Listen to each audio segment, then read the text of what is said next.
আমি একজন কুড়িগ্রাম জেলার নাগেশ্বরী উপজেলার থেকে দরিদ্র এক ইউনিয়ন। সবচেয়ে আমি ভালো করে খোঁজখবর নিয়ে দেখেছি। আবার সবচেয়ে দরিদ্র এলাকা ইউনিয়ন হলো নারায়ণপুর। সব ইউনিয়নে ঢালাই রাস্তা আছে, শুধু আমাদের নারায়ণপুর ইউনিয়নে কোনো ঢালাই রাস্তা দেখাতে পারবে না। শুধু ব্লকের রাস্তা কোনো অল্প একটু আছে না, 1/2 কিলো জায়গা আছে।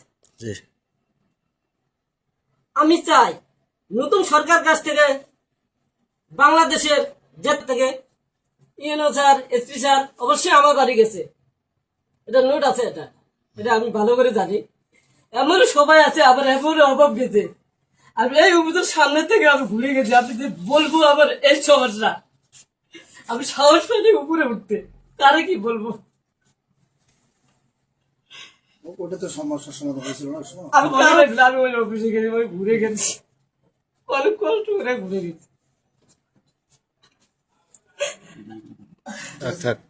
আজকে আমাকে আল্লাহ পাক আমার গাইডলাইন হিসেবে, আমি কোনো মানুষের গাইডলাইনে আমার বুকের ভিতরে নাই, আমার নিজের বুকের গাইডলাইন হিসেবে আমি মানে এটা আল্লাহ পাক আমার বুদ্ধি দিয়েছে মাথা।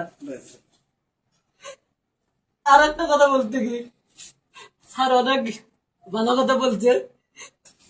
আমি চাই আমাকে সবাই ভালোবাসে, সারা জীবন ভালোবাসে যাবে।